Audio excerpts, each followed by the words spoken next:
രക്ഷിതാക്കൾ ചെയ്യുന്നൊരു ക്രൂരത എന്താണെന്ന് അറിയോ? തിന്നട എന്ന് പറഞ്ഞ് കുട്ടികളെ കൊണ്ട് തീറ്റിപ്പിക്കും. ഇതാണ് സ്നേഹം എന്നുള്ളൊരു ധാരണ നമ്മുടെ നാട്ടില്. പക്ഷെ അത് പൊട്ടത്തരാ, അത് സ്നേഹമല്ല. കാരണം കുട്ടികളിൽ ചൈൽഡ്ഹുഡ് ഒബേസിറ്റി ഉണ്ടാക്കുക ചെയ്യാം. കുട്ടികൾക്ക് ഭക്ഷണം കഴിക്കുന്നതിനേക്കാളും താല്പര്യം കളിക്കാനാണ്.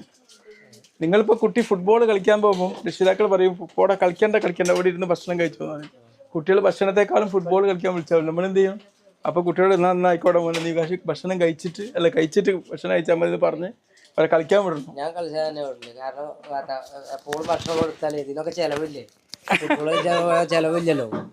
അതുകൊണ്ട് ഞാൻ കുട്ടികളെ ഭക്ഷണം ഒരു നേരം കഴിയെങ്കിൽ ഒരു നേരം ആക്കുക, 2 നേരം ഒന്നും കൊടുക്കാതെ വെക്കുക. എന്നാൽ ചെലവ് കുറേ കുറയുമല്ലോ.